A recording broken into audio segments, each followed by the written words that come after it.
నమస్తే welcome to D24 news ముందుగా headlines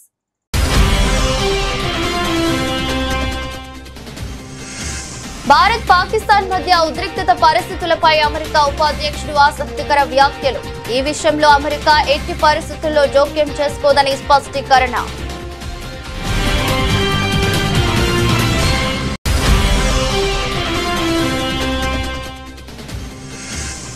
ఆహార ధాన్యాల కొరత పట్టిదే వదంతులు నమ్మొద్దు కేంద్ర మంత్రి ప్రహ్లాద్ జోషి వెల్లడి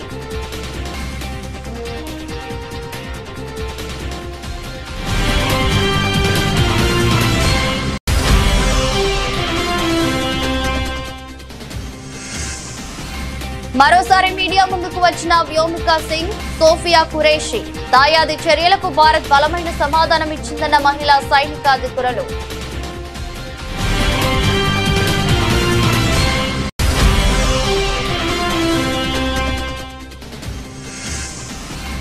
బెంగళూరు చెన్నై ఢిల్లీ పరిస్థితి హైదరాబాద్ కు రావద్దనే హైడ్రా తీసుకువచ్చాం స్పష్టం చేసిన ముఖ్యమంత్రి రేవంత్ రెడ్డి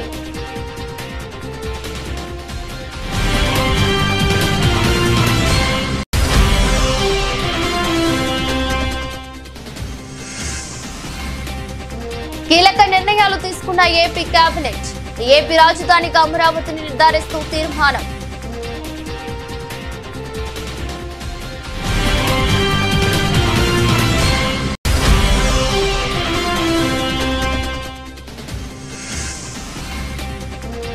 జవాన్లకు స్ఫూర్తినిచ్చేందుకే సంఘీభావ ర్యాలీ జాతీయ జెండాను భుజాన పెట్టుకుని పాల్గొన్న సీఎం రేవంత్ రెడ్డి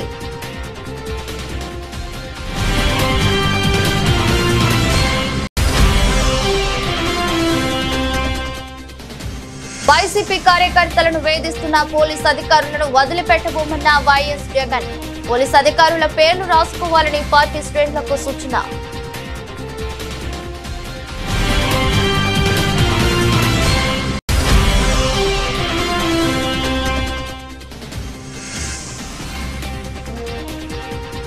అర్హులైన జర్నలిస్టులందరికీ ఇందిరమ్మ ఇండ్లు స్పష్టం చేసిన మంత్రి పొంగులేటి శ్రీనివాస్ రెడ్డి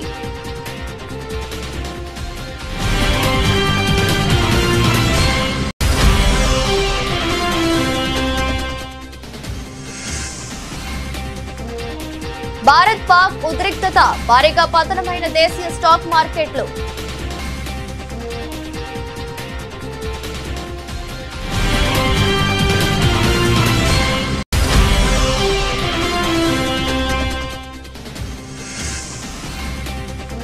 భారత్ పాక్ మధ్య ఉద్రిక్తత ఐపీఎల్ నిరవధిక వాయిదా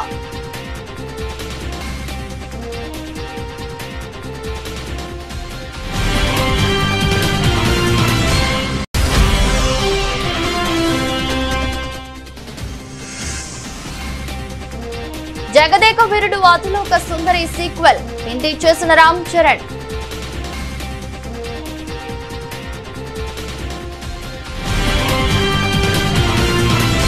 భారత్ పాకిస్తాన్ మధ్య ఉద్రిక్తత పరిస్థితులపై అమెరికా ఉపాధ్యక్షుడు జేడీ వాన్స్ ఆసక్తికర వ్యాఖ్యలు చేశారు అది తమకు సంబంధం లేని విషయమని తెలిపారు అందులో అమెరికా ఎట్టి పరిస్థితుల్లో జోక్యం చేసుకోదని స్పష్టం చేశారు దాయాది దేశాల మధ్య వివాదం తమకు సంబంధించినది కాదని ఇరు దేశాలు అగ్రరాజ్యం నియంత్రణలో లేవని వాన్స్ పేర్కొన్నారు అమెరికా ఉపాధ్యక్షుడు శుక్రవారం ఫాక్స్ న్యూస్ తో మాట్లాడుతూ భారత్ పాక్ మధ్య నెలకొన్న వివాదం సాధ్యమైనంత త్వరగా సమసిపోవాలని అమెరికా కోరుకుంటుందన్నారు అయితే ఈ దేశాలను తాము నియంత్రించలేమని ప్రాథమికంగా భారత్ కు పాక్ తో విభేదాలు ఉన్నాయని తెలిపారు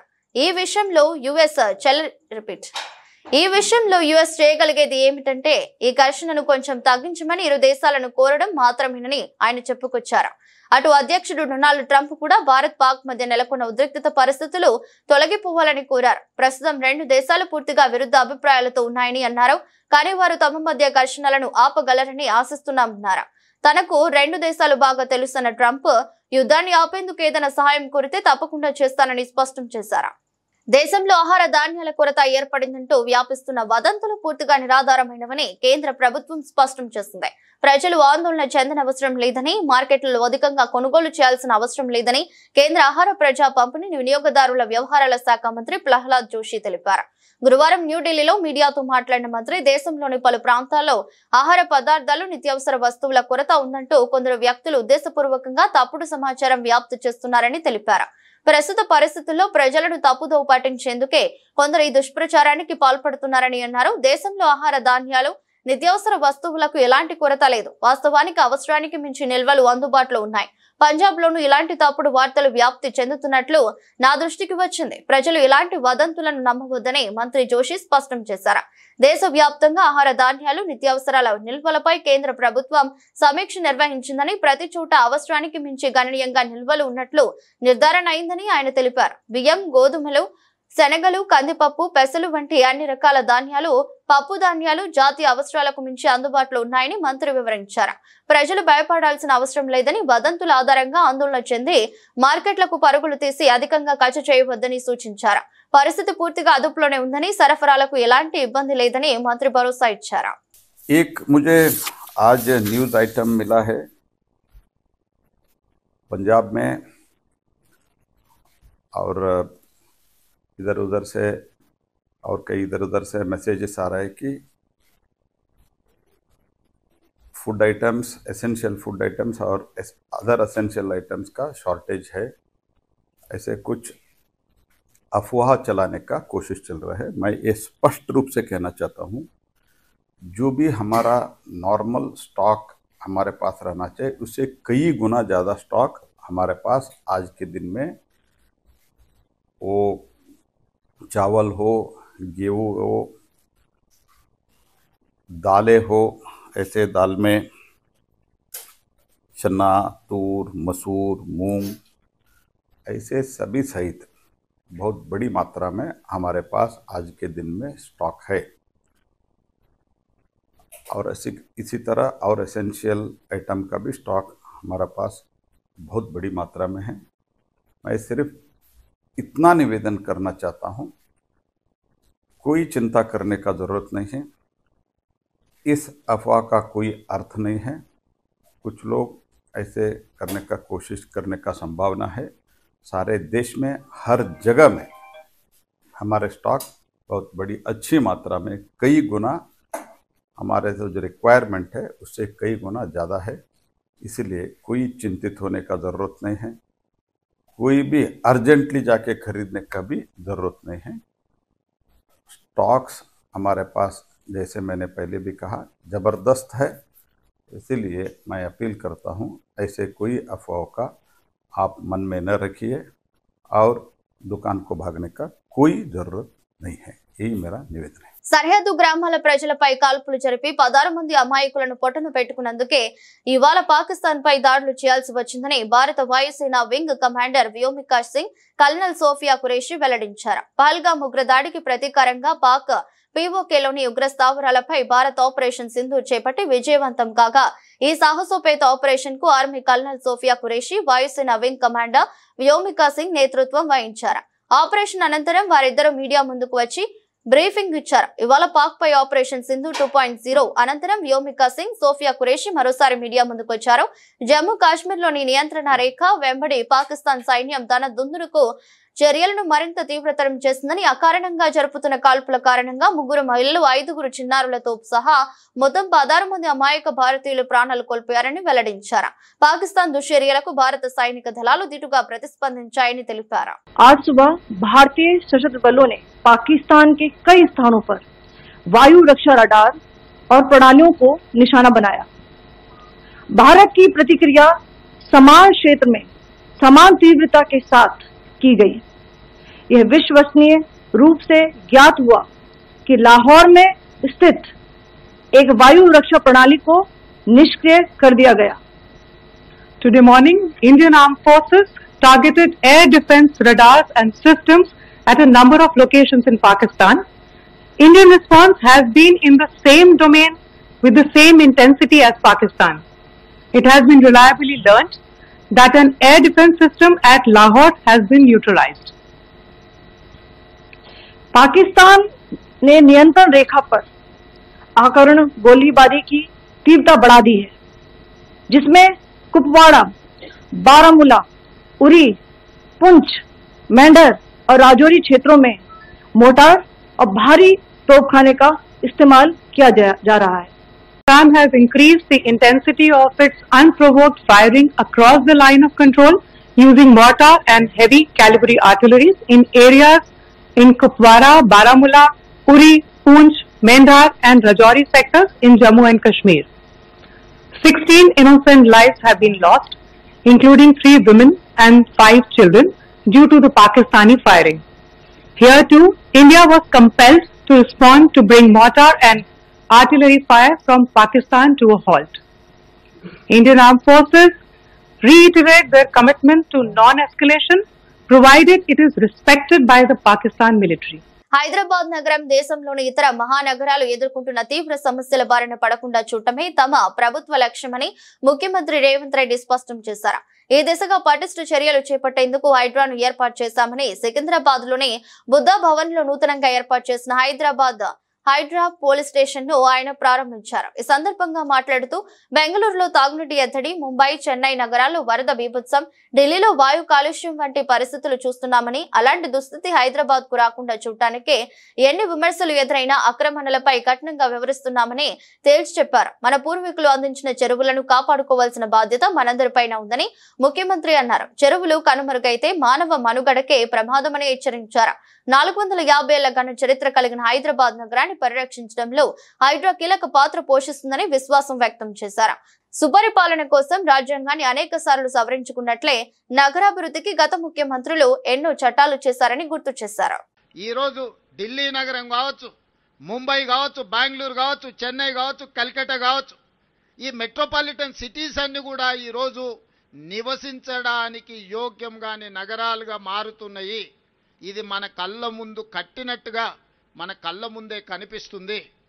ఇంత ఉపద్రవం ముంచుకొస్తున్నా ఆ ఉపద్రవం నుంచి మనము గుణపాఠం నేర్చుకోకపోతే, ఆ గుణపాఠం నుంచి మనము దాన్ని పాఠంగా స్వీకరించకపోతే రేపు హైదరాబాదు నగరం కూడా ఈ 4-5 నగరాలతో పాటు 6వ నగరంగా వాటి సరసన చేరే పరిస్థితులు ఉన్నాయి.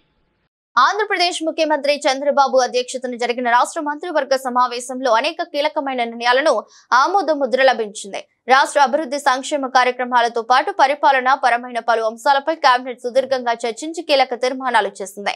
రాష్ట్ర మంత్రివర్గం ఆపరేషన్ సింధూర్ విజయవంతం కావడం పట్ల హర్షం వ్యక్తం చేస్తూ ఈ ఆపరేషన్ నిర్వహించిన త్రివిధ దళాలను అభినందిస్తూ ఒక తీర్మానాన్ని ఆమోదించింది. అదే విధంగా అమరావతిలో పునర్నిర్మాణ పనులను ప్రారంభించినందుకు ప్రధానమంత్రి నరేంద్ర మోదీకి కేబినెట్ ధన్యవాదాలు తెలియజేసింది. 47వ CRDA సమావేశంలో తీసుకున్న నిర్ణయాలకు మంత్రివర్గం ఆమోదం తెలిపింది. రాజధాని అమరావతి పరిధిలో వివిధ సంస్థలకు భూ కేటాయింపులు చేసేందుకు కూడా కేబినెట్ పచ్చజెండా ఊపింది. ప్రధానంగా ఆంధ్రప్రదేశ్ పునర్విభజన చట్టంలో రాష్ట్ర రాజధానిగా అమరావతి పేరును చేర్చే ప్రతిపాదనకు కేబినెట్ ఆమోదం తెలిపింది. ఈ మేరకు ఏపీ రాజధాని అమరావతి అని స్పష్టం చేస్తూ కేబినెట్ తీర్మానించింది. ఈ తీర్మానం కాపీని కేంద్ర ప్రభుత్వానికి పంపనుంది. సంక్షేమ పథకాలైన తల్లికి వందనం, అన్నదాత సుఖీభావ్ వంటి కార్యక్రమాల అమలుపై సమావేశంలో విస్తృత చర్చ జరిగింది. తీర ప్రాంత భద్రత, రక్షణ రంగ పరిశ్రమల వద్ద తీసుకోవాల్సిన జాగ్రత్తలు తదితర అంశాలపై కూడా మంత్రులు చర్చించారు.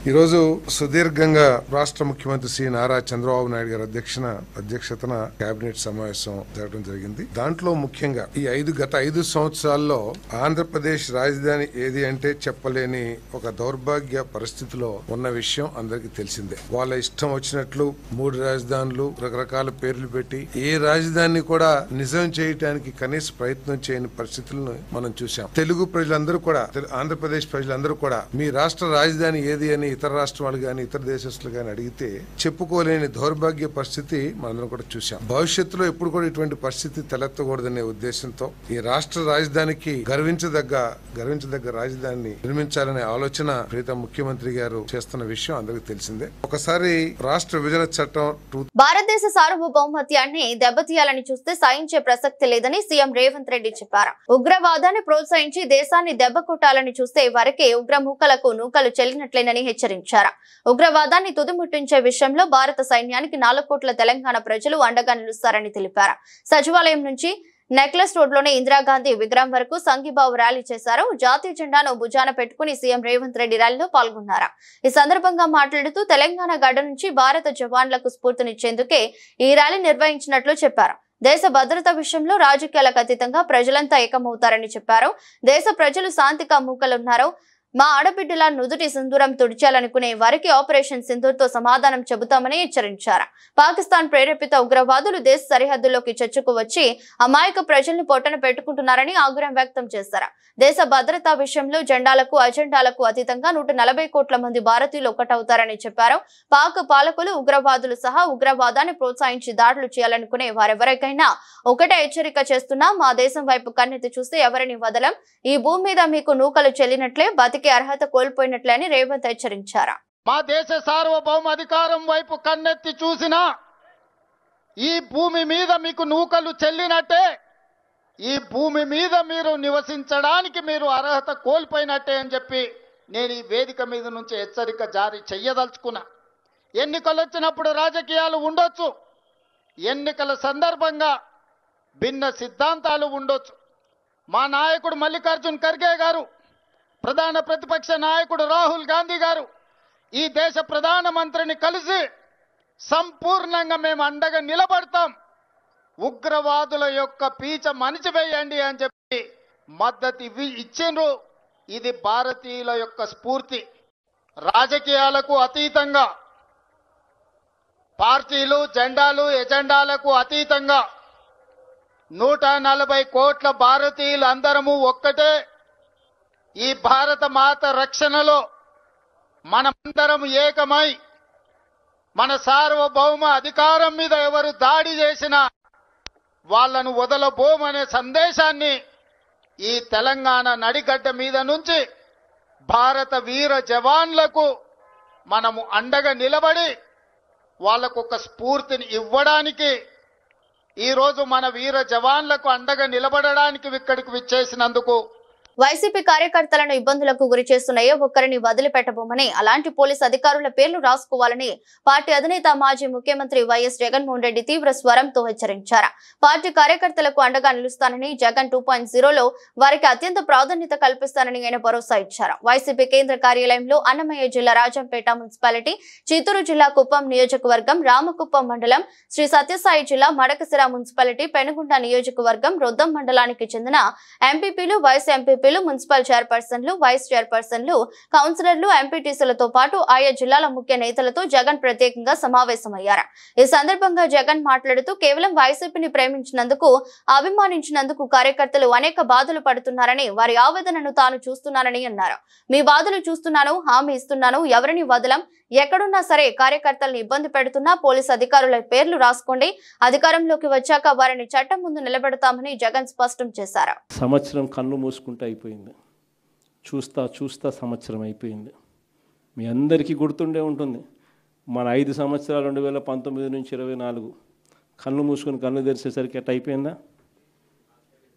ఈ సంవత్సరం కూడా కళ్ళు మూసుకొని కళ్ళు తెరిచేసరికి ఎట్ట అయిపోయిందా? ఇంకా కళ్ళు మూసుకొని కళ్ళు తెరిచేసరికి మరో 3 ఏళ్ళు కూడా అదే మాదిరిగానే అయిపోతుంది. ఈ 3 ఏళ్ళు మాత్రం ఎట్టునో గట్టిగా ఈ చంద్రబాబు నాయుడు గారి ప్రభుత్వం పోయేదానికోసం శాయశక్తుల అందరం కష్టపడదాం, ప్రతి అడుగు ముందుకేద్దాం. 3 ఏళ్ళు, దీని తర్వాత వచ్చేది మళ్ళీ మన ప్రభుత్వమే. ఆ తర్వాత చంద్రబాబు నాయుడు గారికి, తెలుగుదేశం పార్టీకి సినిమా ఎట్ట చూపించాలో మనం చూపిస్తాం. ఎవడెవడైతే అధికారి, ఎవడెవడైతే వైఎస్ఆర్సీపీ కార్యకర్తను ఎవడెవడైతే ఇబ్బంది పెట్టాడో వాళ్ళందరినీ కూడా చూస్తూ ఊరుకోము. చట్టం మీద దోషులుగా నిలబెడతాము. ఒకవేళ వాళ్ళు రిటైర్ అయిపోయి వెళ్ళిపోయినా, లేకపోతే వాళ్ళు దేశం విడిచిపెట్టిపోయినా కూడా ఎవరిని వదిలిపెట్టం. 7 సముద్రాల అవతలున్నా కూడా అందరినీ కూడా పిలిపించే కార్యక్రమం చేస్తాం. పిలిపించిన తర్వాత సినిమా మామూలుగా ఉండదు. సినిమా మాత్రం అదో లెవెల్లో ఉంటుంది. సినిమా మాత్రం అర్హులైన జర్నలిస్టులందరికీ ఇందిరమ్మ ఇండ్లు మంజూరు చేస్తామని రాష్ట్ర రెవెన్యూ, హౌసింగ్, సమాచార, పౌర సంబంధాల శాఖ మంత్రి పొంగులేటి శ్రీనివాస్ రెడ్డి ప్రకటించారు. గ్రామీణ ప్రాంతాల్లో నిరుపేదలైన జర్నలిస్టులకు అలాగే వృత్తి నిర్వహణలు చనిపోయిన జర్నలిస్టుల కుటుంబాలకు అత్యంత ప్రాధాన్యతనిస్తామని తెలిపారు. వృత్తి నిర్వహణలో చనిపోయిన జర్నలిస్టుల కుటుంబాలకు నెలసరి పెన్షన్, తీవ్ర అనారోగ్యం, ప్రమాదాలకు గురై వృత్తి నిర్వహించలేక స్థితిలో ఉన్న జర్నలిస్టులకు శుక్రవారం నాడు నాంపల్లిలోని ప్రెస్ అకాడమీ కార్యాలయంలో చెక్కులు అందజేశారు. ఈ సందర్భంగా మాట్లాడుతూ మండల నియోజకవర్గ స్థాయిలో పనిచేస్తున్న జర్నలిస్టులను ఆదుకోవడానికి ప్రత్యేక కార్యాచరణ రూపొందిస్తామని తెలిపారు.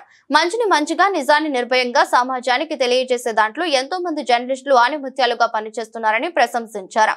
జర్నలిస్టు వృత్తిని నమ్ముకుని తన జీవితం మొత్తం ఆ వృత్తికి అంకితమైన వాళ్ళు ఎంతో మంది ఉన్నారని అన్నారు. ఆనాటి ప్రభుత్వం అసంపూర్తిగా వదిలేసిన ప్రెస్ అకాడమీ భవనాన్ని చిన్న చిన్న మరమ్మతులు పూర్తి చేసుకుని ఈ నెల చివరిలోగా ప్రారంభిస్తామని తెలిపారు. నాకు తెలిసి ఈ ప్రభుత్వం వచ్చిన తర్వాత ఇందాక పెద్దలు శ్రీనివాస్ రెడ్డి గారు చెప్పినట్లు గతంలో ఒకసారి రవీంద్ర భారతిలో చేసుకున్నాం.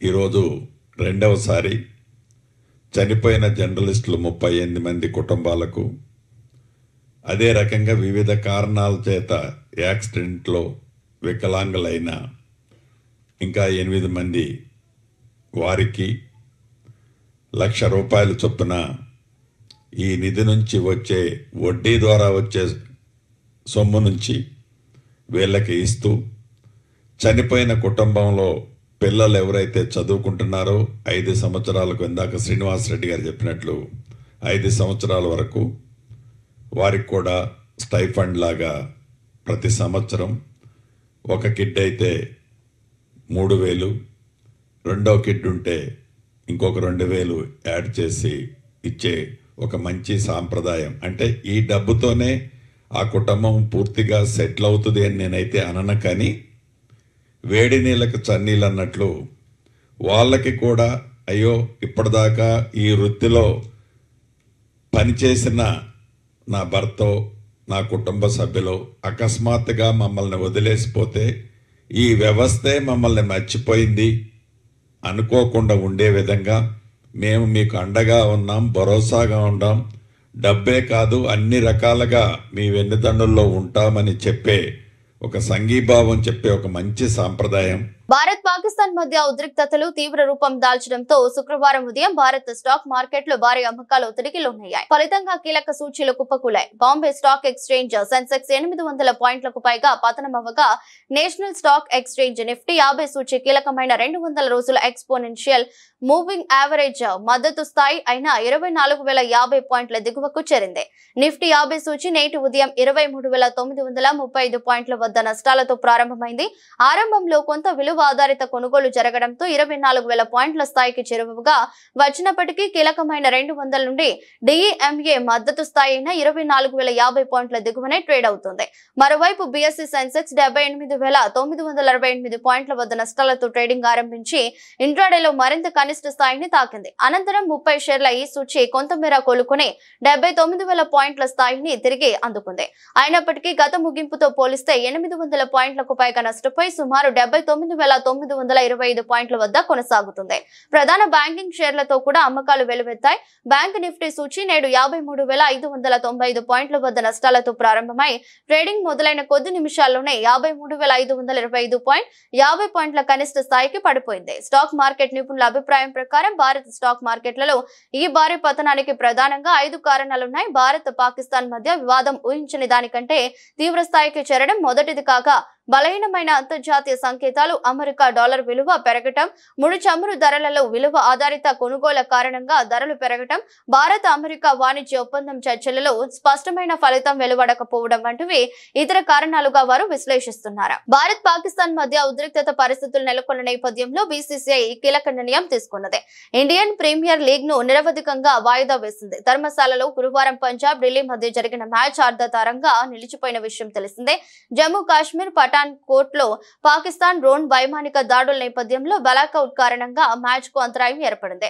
ఆ తర్వాత మ్యాచ్ ను కొనసాగించలేమన్న బీసీసీఐ మ్యాచ్ ను అర్ధాంతరంగా రద్దు చేసింది. ఫ్లడ్ లైట్ లోపం కారణంగా మ్యాచ్ నిలిచిపోయింది. ప్రేక్షకులు ఆటగాళ్లను మైదానం బయటకు తీసుకువచ్చింది.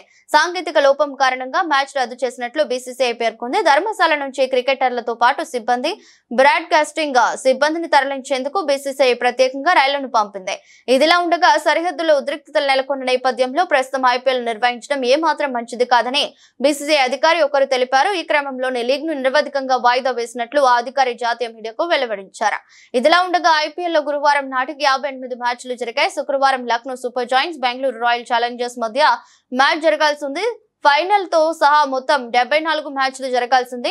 ప్రస్తుతం టోర్నీ చివరి దశలో ఉన్నది. ఫైనల్ తో సహా మొత్తం 16 మ్యాచ్లు జరగాల్సి ఉండగా ఫైనల్ మ్యాచ్ మే 25న కోల్కతాలో జరగాల్సింది. అయితే ఐపీఎల్ చైర్మన్ అరుణ్ ధుమాల్ గురువారం ఐపీఎల్ 18వ సీజన్ కొనసాగుతుందని తెలిపారు. అయితే ప్రస్తుతం నెలకొన్న పరిస్థితులు, ఆటగాళ్ల భద్రతను దృష్టిలో పెట్టుకుని తాజాగా బీసీసీఐ లీగ్ ను నిరవధికంగా వాయిదా వేయాలని నిర్ణయించింది. మెగాస్టార్ చిరంజీవి అందాల తార శ్రీదేవి జంటగా దర్శకేంద్రులు కె రాఘవేంద్రరావు తెరకెక్కించిన classic movie Jagadeka Veerudu Athiloka Sundari. Vyjayanthi movies banner మీద అశ్వనీ దత్ నిర్మించిన ఈ చిత్రం నేటితో 35 ఏళ్లు పూర్తి చేసుకుంది. ఈ క్రమంలో జగదేక వీరుడు అతిలోక సుందరి రిలీజ్ చేస్తున్నారు. 2D, 3D ఈ మూవీ థియేటర్స్ లో సందడి చేయనుంది. అయితే ఈ మూవీకి ప్రచారాలు బాగానే చేశారు. చిరంజీవి, అశ్వనీ దత్, కె రాఘవేంద్రరావు నాటి విషయాలను పంచుకున్నారు. ఇవి సినీ ప్రియులకి మంచి మజాని అందించాయి. ఈ రిలీజ్ లో శ్రీదేవి గారిని చాలా మిస్ అవుతున్నాం. ఈ రిలీజ్ ఆమెకు అంకితమని చిరంజీవి అన్నారు. ఎంతో శక్తి ఉన్న రింగుని చేప మింగిన తర్వాత ఏం జరిగింది అనే పాయింట్ ను అప్పుడే ఎండ్ కార్డులో వేసి ఉంటే సీక్వెల్ ఎప్పుడో వచ్చేది. ఈ సినిమాకి ఇప్పుడు సీక్వెల్ తీస్తే అందులో రామ్ చరణ్, జాన్వీ కపూర్ నటించాలని ఉంది. ఇక ఆ మూవీని రాఘవేంద్రరావు గారి పర్యవేక్షణలో నాగ్ అశ్విన్ తీస్తే న్యాయం జరుగుతుందని అనుకుంటున్నానని చిరంజీవి అన్నారు.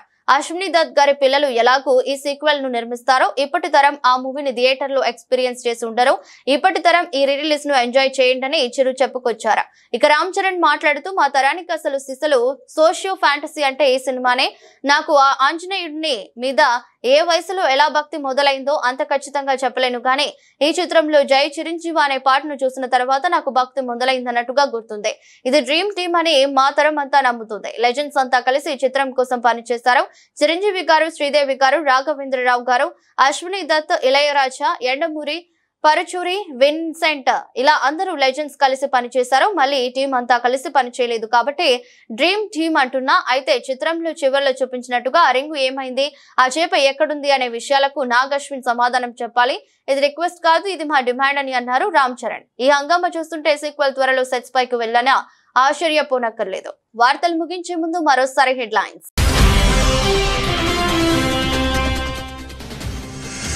భారత్ పాకిస్తాన్ మధ్య ఉద్రిక్తత పరిస్థితులపై అమెరికా ఉపాధ్యక్షుడు ఆసక్తికర వ్యాఖ్యలు. ఈ విషయంలో అమెరికా ఎట్టి పరిస్థితుల్లో జోక్యం చేసుకోదని స్పష్టీకరణ.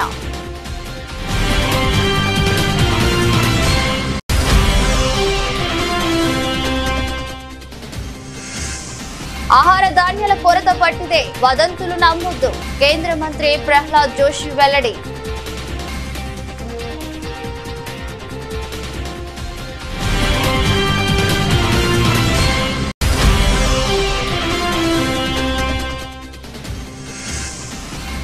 మరోసారి మీడియా ముందుకు వచ్చిన వ్యోమికా సింగ్, సోఫియా ఖురేషి. దాయాది చర్యలకు భారత్ బలమైన సమాధానం ఇచ్చిందన్న మహిళా సైనికాధికారులు.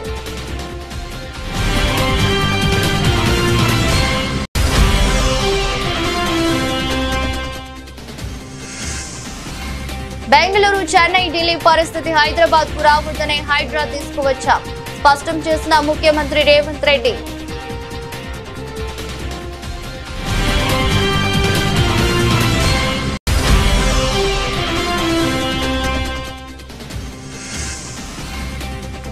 కీలక నిర్ణయాలు తీసుకున్న ఏపీ కేబినెట్.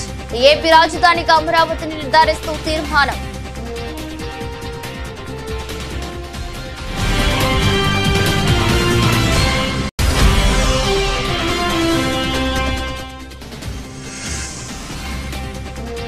జవాన్లకు స్ఫూర్తినిచ్చేందుకే సంఘీభావ ర్యాలీ. జాతీయ జెండాను భుజాన పెట్టుకుని పాల్గొన్న సీఎం రేవంత్ రెడ్డి.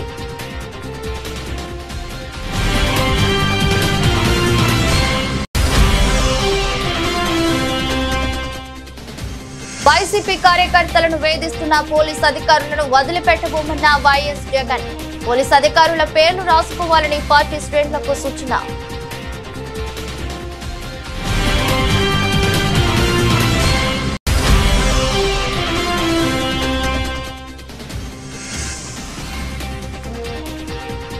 అర్హులైన జర్నలిస్టులందరికీ ఇందిరమ్మ ఇండ్లు స్పష్టం చేసిన మంత్రి పొంగులేటి శ్రీనివాసరెడ్డి.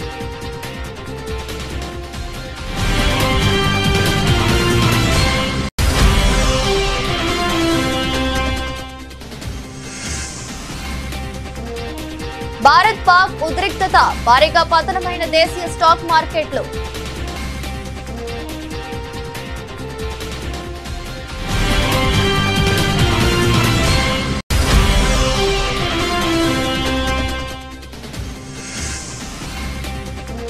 భారత్ పాక్ మధ్య ఉద్రిక్తత ఐపీఎల్ నిరవధిక వాయిదా.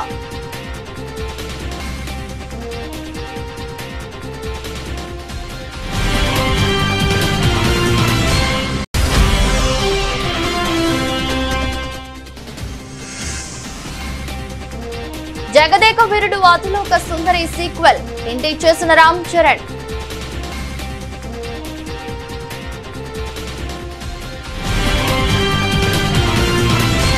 ఇది బులెటిన్. మరో బులెటిన్ మళ్ళీ కలుద్దాం. అంతవరకు సెలవు. నమస్కారం.